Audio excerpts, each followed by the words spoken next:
مزارات والے عورتوں کو کیوں نہیں روکتے؟ میرے بھائی یہ تو آپ انہی سے جا کے پوچھیں کہ وہ عورتوں کو مزارات پہ آنے سے کیوں نہیں روکتے۔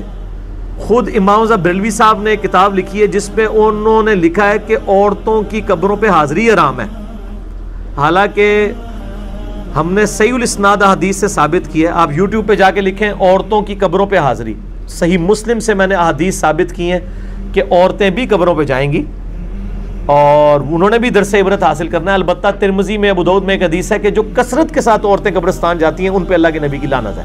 کبھی کبھار تو ام عائشہ سے جانا بھی ثابت ہے اور نبی علیہ السلام نے حکم عام دی ہے، اور اس حوالے سے میرا وہ کلپ دیکھ لیں، اس میں نے علمی دلائل سامنے رکھے ہیں۔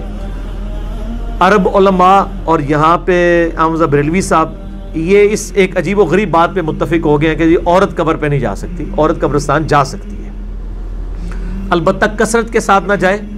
عورت جنازہ بھی پڑھ سکتی ہے، صحیح مسلم میں کہ عائشہ رضی اللہ تعالیٰ عنہا نے ایک باقاعدہ صحابی کا جنازہ پڑھنے کے لیے صحابہ کو کہا کہ اس کی میت لا کے ادھر رکھو میرے حجرے کے سامنے، میں نے اس کا جنازہ پڑھنا ہے۔ جنازہ بھی پڑھ سکتی ہے عورت، نماز کے لیے بھی مسجد میں جا سکتی ہے اگر وہ شرعی حدود سارا اس کا خیال رکھا جائے۔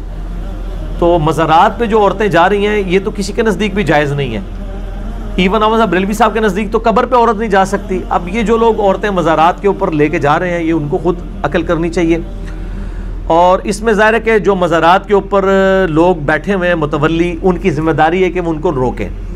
اس میں مجھے ایک واقعہ ضمناً یاد آ گیا، یہ اگست 2006 کی بات ہے، یعنی آج جو ہے وہ 1 اپریل 2018 ہے، یعنی میں آج سے تقریباً 12 سال پہلے کی بات کر رہا ہوں آلموسٹ۔ اس وقت یعنی میں کثرت کے ساتھ گولڈا جایا کرتا تھا جہاں پہ پیر میل شاہ صاحب کا مزار ہے، وہاں قریبی ہماری آفس کی طرف سے رہائش تھی F11 کے اندر۔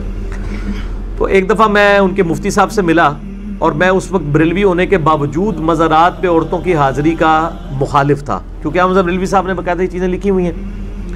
تو میں نے مفتی صاحب سے ریکویسٹ کی کہ یہ جو مزارات پہ عورتیں آ کے بالکل اوپر چڑھی ہوئی ہیں، مرد و عورت کا اختلاط ہے، اس کو آپ روکیں۔ تو انہوں نے کہا کہ جی ہماری تو ذمہ داری ہے، ہم نے دیکھیں بینر لکھ کے لگا دیا کہ عورتیں نہ مزاروں کے اوپر آئیں، ہم اس کے زیادہ کیا کر سکتے ہیں۔ تو میں نے ان کو پھر ایک کاؤنٹر کوسچن کیا، ایک بریلوی بن کے، بریلوی ہوتے ہوئے کوسچن کیا کہ مجھے یہ بتائیے کہ اگر یہاں پہ کوئی عورت آ کے اس صاحب مزار کو برا بھلا کہنا شروع کر دے اسی مزار پہ کھڑے ہو کے، تو آپ اسے روکیں گے؟ کہا ہم روکیں گے۔ میں نے کہا نہیں، آپ لکھ کے لگا دیں کہ یہاں پہ صاحب مزار بزرگ کو گالیاں دینا منع ہے، اگر کوئی آ کے دیتا ہے برا بھلا کہتا ہے تو آپ کی کوئی ذمہ داری نہیں، آپ ذمہ داری سے سبکدوش ہیں۔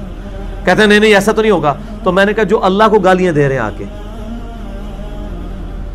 شرک کرنے والا اللہ کو گالی دیتا ہے۔ سورہ مریم میں آیا کہ جو لوگ اللہ کے لیے بیٹا تجویز کرتے ہیں وہ اللہ کو اتنی بڑی گالی دیتے ہیں کہ قریب ہے کہ آسمان پھٹ پڑے، پہاڑ ریزہ ریزہ ہو جائے، زمین شک ہو جائے، ان دعوا للرحمن ولدا، کہ انہوں نے رحمان کے لیے بیٹا تجویز کیا۔ یعنی اللہ تعالیٰ کی توحید کا معاملہ اتنا سینسٹیو ہے کہ ایک بندہ قبر سے جب جا کے مانگ رہا ہے توحید کی وائلیشن کر رہا ہے نا، ایاک نعبد و ایاک نستعین کی وائلیشن کر رہا ہے۔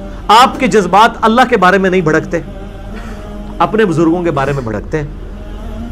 تو خیر وہ خاموش ہو گئے، ظاہر ہر ایک کی مجبوریاں ہوتی ہیں، تو اس طریقے سے یہ معاملات ہوتے ہیں۔ یہ چاہے تو روک سکتے ہیں، لیکن ان کے لیے توحید کی سینسٹیوٹی شاید اس لیول کی نہیں ہے، اس لیے ان کو اپنے بزرگوں کے خلاف بولنے والوں پہ تو غصہ آتا ہے، لیکن اگر کوئی قرآن و سنت کے خلاف تعلیمات پھیلا رہا ہو، توحید کے منافی باتیں کر رہا ہو، تو اس پہ وہ کہتے ہیں بس ہمارا کام صرف سمجھانا تھا، وما علینا الا البلاغ۔ لیکن اپنے معاملات میں وہ کہتے ہیں کہ نہیں نہیں نہیں نہیں، ہم نہیں چھوڑیں گے۔ ہم تو صرف سمجھا ہی سکتے ہیں،